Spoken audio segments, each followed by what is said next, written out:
I wanna show you how to create the rounded corners to the video in Premiere Pro. Let's go! First of all, put the time frame of the video to the beginning. Then move it to the one layer above. Go to your working space, right click of the mouse, new item, and choose Color Matthew.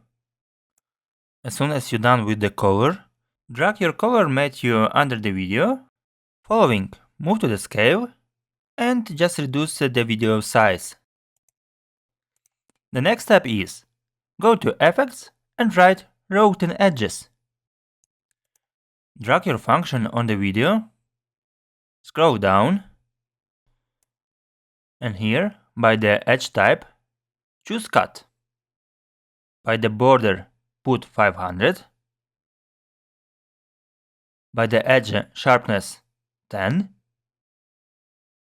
And by the fractal influence, 0. Let's see the result. Perfect guys, let's grow together. Put your like and subscribe.